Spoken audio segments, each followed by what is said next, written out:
Hello, and welcome to another video from the YouTube channel, From Religion to Agnostic.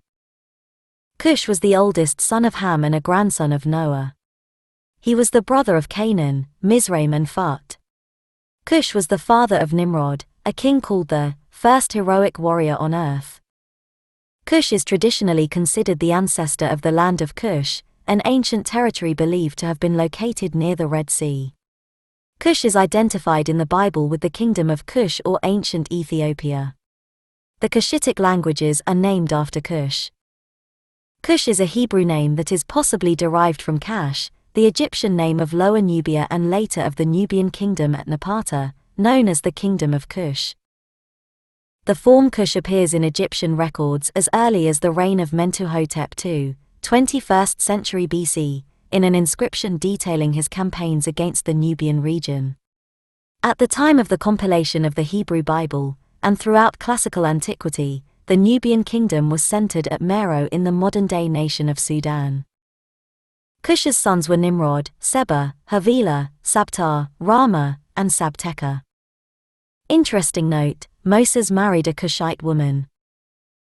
Josephus gives an account of the nation of Cush, son of Ham and grandson of Noah, for of the 4 sons of Ham, time has not at all hurt the name of Cush, for the Ethiopians, over whom he reigned, are even at this day, both by themselves and by all men in Asia, called Cushites. Antiquities of the Jews 1.6. The Book of Numbers Hours Minutes 12:1 calls a wife of Moses a Cushite woman, whereas Moses' wife Zipporah is usually described as hailing from Midian. Ezekiel the Tragedian's Exegoge 60-65, fragments reproduced in Eusebius, has Zipporah describe herself as a stranger in Midian, and proceeds to describe the inhabitants of her ancestral lands in North Africa. Stranger, this land is called Libya. It is inhabited by tribes of various peoples, Ethiopians, dark men. One man is the ruler of the land, he is both king and general. He rules the state, judges the people, and is priest. This man is my father and theirs. During the 5th century AD, Syrian writers described the Himyarites of South Arabia as Cushians and Ethiopians. The Persian historian Al-Tabari, c. 915, recounts a tradition that the wife of Cush was named Carnabil, daughter of Batuil, son of Tiras, and that she bore him the Abyssinians, Sindis and Indians. The Cushitic-speaking peoples today comprise the Aghor, Oromo, Somali, Afar, and several other tribes, and were considered offspring of Cush in Masudi's Meadows of Gold from 947 AD. The Beja people, who also speak a Cushitic language, have specific genealogical traditions of descent from Cush. Explorer James Bruce, who visited the Ethiopian highlands circa 1770, wrote of a tradition among the Abyssinians, which they say they have had since time immemorial, that in the days after the deluge, Cush, the son of Ham, travelled with his family up the Nile until they reached the Apra plain, then still uninhabited, from where they could see the Ethiopian tableland. There they ascended and built Axum, and sometime later returned to the lowland, building Meroe. He also states that European scholars of his own day had summarily rejected this account on grounds of their established theory, that Cush must have arrived in Africa via Arabia and the Bab el-Mandeb, a strait located between Yemen on the Arabian Peninsula, and Djibouti and Eritrea on the Horn of Africa. Further, the Great Obelisk of Axum was said to have been erected by Cush in order to mark his allotted territory, and his son Ichopis was said to have been buried there, according to the Book of Aksum, which Bruce asserts was revered throughout Abyssinia equally with the Kebra Nagast. Scholars like Johann Michaelis and Rosenmuller have pointed out that the name Cush was applied to tracts of country on both sides of the Red Sea, in the Arabian Peninsula, Yemen, and Northeast Africa. Okay, so let's reflect. It says, and I quote, further, the Great Obelisk of Axum was said to have been erected by Cush in order to mark his allotted territory, and his son Ichopis was said to have been buried there, according to the Book of Aksum, which Bruce asserts was revered throughout Abyssinia equally with the Kebra Nagast. I want to point out here, Book of Aksum. The Book of Axum is the name accepted since the time of James Bruce in the latter part of the 18th century CE for a collection of documents from St. Mary's Cathedral of Axum providing information on Ethiopian history. The earliest parts of the collection date to the mid-15th century during the reign of Zare Yaqob, r. 1434 to 1468. The book's editor Carlo Conti Rossini classified the book into three parts. The first, earlier, section describes the church Mariam Sayan in Axum prior to it being damaged in the mid-16th century, the topography of Axum and its history, and contains a list of services and the like regarding Mariam Sayan and its clergy. The second part is dated to the early 17th century and contains 104 historical and legal texts, many dealing with land grants, along with their protocols, while the third text dates to the late 17th century and contains 14 miscellaneous legal and historical texts regarding Axum's history. The book was also supplemented in the mid-19th century with further later documents. The book derives the name Ethiopia from Etiopes, an, otherwise unmentioned, son of the biblical Cush. According to the Book of Axum, Etiopes built Mazaba, the kingdom of Axum's first capital. Okay, and so let's also look at the kingdom of Axum. The kingdom of Axum, also known as the kingdom of Aksum or the Aksumite Empire, was an ancient Ethiopian kingdom that spanned what are now Eritrea, northern Ethiopia, much of eastern Sudan and southern eastern Yemen at its peak. It was centralized in northern Ethiopia, with its capital in the city of Aksum or Axum. Aksumite rulers styled themselves as King of Kings, King of Aksum, Himyar, Raidan, Saba, Salin, Hamasine, Sarawi, Tsiyamo, Beja, Barrier, Hassa and of Cush. Ruled by the Aksumites, it existed from approximately 80 BC to AD 825.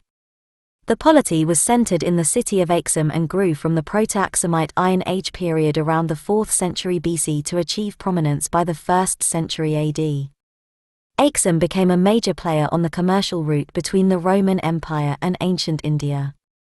The Aksumite rulers facilitated trade by minting their own Aksumite currency, with the state establishing its hegemony over the declining kingdom of Cush. It also regularly entered the politics of the kingdoms on the Arabian Peninsula and eventually extended its rule over the region with the conquest of the Himyarite kingdom. The Manichaeite prophet Mani, died 274 AD, regarded Aksum as one of the four great powers of his time, the others being Persia, Rome and China.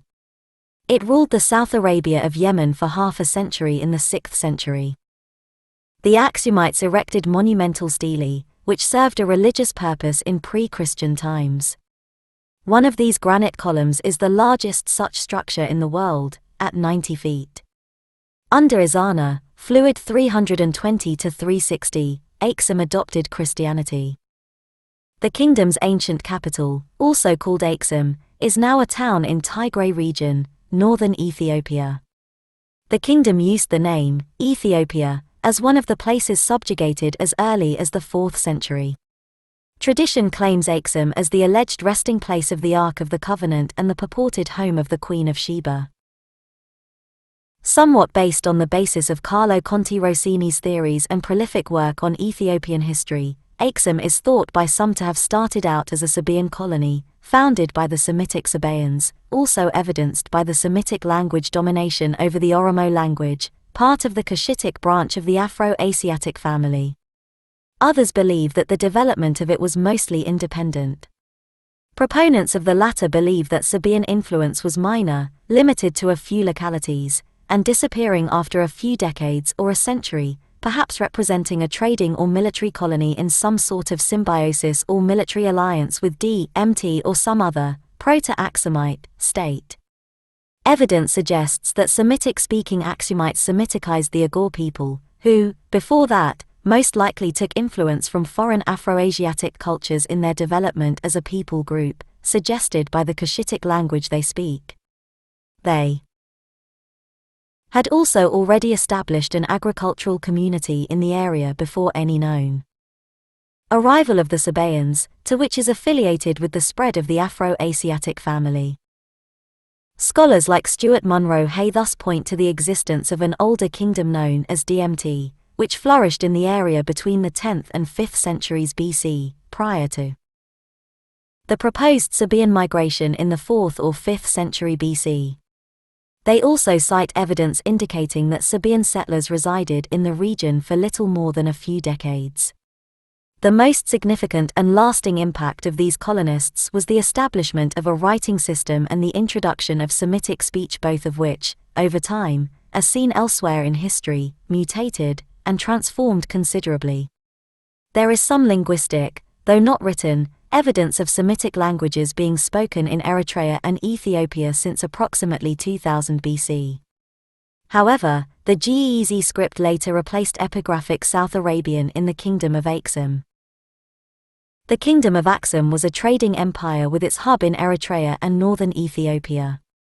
It existed approximately 100 to 940 AD, growing from the Iron Age Proto-Aksumite period c. 4th century BC to achieve prominence by the 1st century AD.